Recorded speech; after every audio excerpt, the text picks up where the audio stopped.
యేసు రక్తమే జయం పరిచర్య ప్రైజ్ ద లార్డ్. జనవరి 16వ తేదీ 2024. ఈరోజు దేవుని వాక్యము, ధైర్యము వహించుడి, మేలు చేయుటకై యెహోవా మీతో కూడా ఉండును. 2 దినవృత్తాంతములు 19వ అధ్యాయం 11వ వాక్యము. అవును క్రీస్తునందు ప్రియులారా, యెహోవా మీతో కూడా ఉండును, ధైర్యము వహించుడి.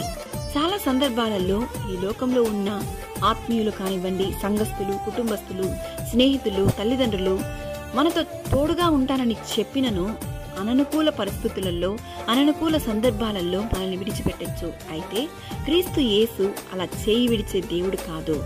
ఎవరు నిన్ను చేయి విడిచినను ఆయన నిన్ను చేయి విడుబడు.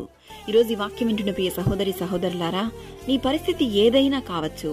అనారోగ్య సమస్య, ఆర్థిక ఇబ్బందులు, సమాధానం లేకపోవుట, కుటుంబంలో కలతలు, వేదనలు, భయపెట్టే పరిస్థితులు ఏదైనా కానీ ధైర్యం వహించుడి. దేనిని బట్టి భయపడకండి. మేలు చేయుటకై యెహోవా మనతో కూడా ఉండును. దేనిని గురించి చింతించకండి. సర్వశక్తిమంతుడైన దేవుడు మనతో ఉండగా ప్రతి విషయంలోనూ ధైర్యము వహించుడి. సకల ఘనత, మహిమ, ప్రభావములు యేసయ్యకు మాత్రమే కలుగును గాక.